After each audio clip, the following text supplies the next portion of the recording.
idea that we're black from? Not sure. We got it from our slave master, man. We got it from this societal construct, right? Because black means everything evil, wicked, right? White means everything good and pleasant. That's why we're called black. You understand what I'm saying? Did you know nigger is in the Bible?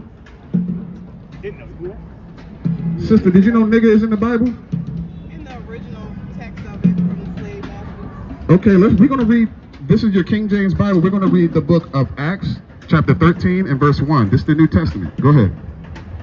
It's the book of Acts chapter 13 verse 1. Bring it up. Now there were in the church that was at Antioch certain prophets and teachers, as Barnabas and Simon, that was called nigger. See that? The prophets and teachers in the New Testament was called niggers, man. You ever seen a Caucasian called a nigger before? Never. No, man. This is one way to prove that. Look, the prophets and teachers in the New Testament had dark skin, because that's what that word nigger means. It means somebody that has dark skin. When we go through the Bible, our history as African Americans is written in this Bible as prophecy, as what would happen to God's chosen people for disobedience. You understand what I'm saying? That's how we know that we're the Jews, that we are Israelites. That's our race. You understand what I'm saying? You got something? Go ahead.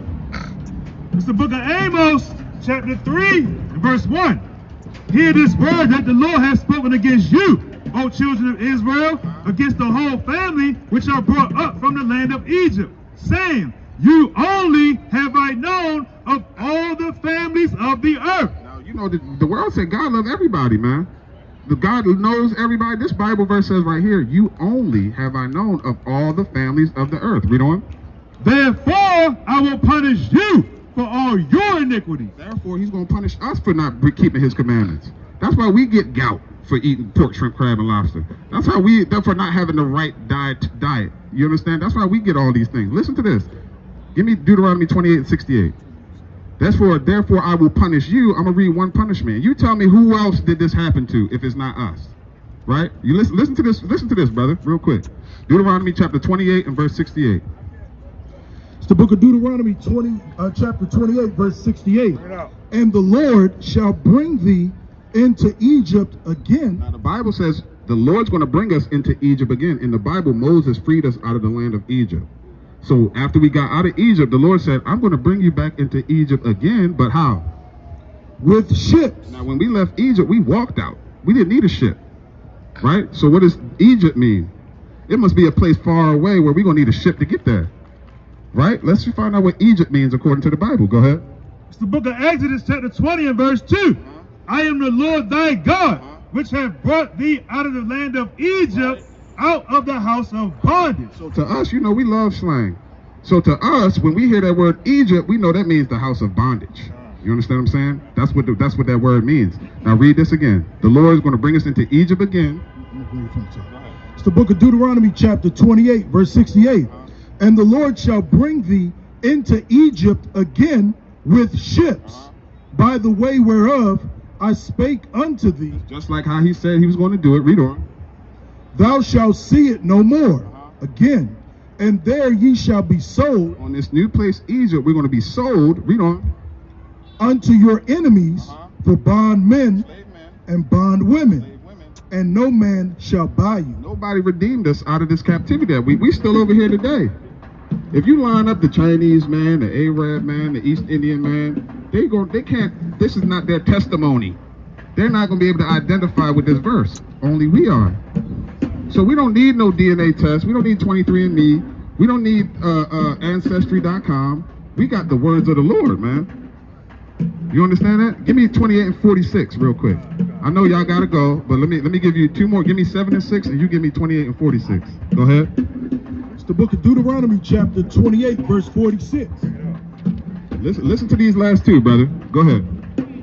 And they shall be upon thee. This is within the same chapter. It's talking about these curses. We moved up a little bit to verse 46. It says, and they shall be upon thee For a sign and for a wonder, and upon thy seed forever. And that's what the curses are going to be upon us for a sign. Like a sign tells you that the Hard Rock's over here. This sign that these curses is going to let you know who God's people are. For wonder, I wonder who God's people are, because a lot of people think that it's those people over there in Israel today, or them people that live down down Park Heights with the thing on the back of their head, man. But we are, that's our ethnicity, man. Right. And our culture is the commandments of God. You understand what I'm saying? The commandments of God is our culture. Yeah, hey brother, that beard is a commandment. That's one way to love God, man. You understand? So keep it, never shave it, man. You can trim it, but don't shave it off, man. All right? Because that's how you love, that's one of the ways you love God. You understand? Now, this is the last one as you walk off, 7 and 6. What's that? Give me 7 and 6 real quick. Real quick for the brother. The book of Deuteronomy chapter 7 and verse 6. For thou art an holy people unto the Lord thy God. The Bible saying the Israelites are an holy people unto the Lord thy God. Read on. The Lord thy God hath chosen thee to be a special people unto himself. Hold on. Hold on. Listen to this, brother. Go ahead. Deuteronomy 7 and 6. For thou art an holy people unto the Lord thy God. The Lord thy God hath chosen thee to be a special people unto himself, above all people that are upon the face of the earth. That's what God says, that we're above all people that are on the face of the earth, man. That's just a fact. We can't argue with that. It's just a fact, man. That's why they got all this whole system set in place to make sure that we're not on a level playing ground. Because we're better than all people on the face of the earth. Hey, brother, his phone number's on there. Tap in with us, man. Give me Jeremiah 17.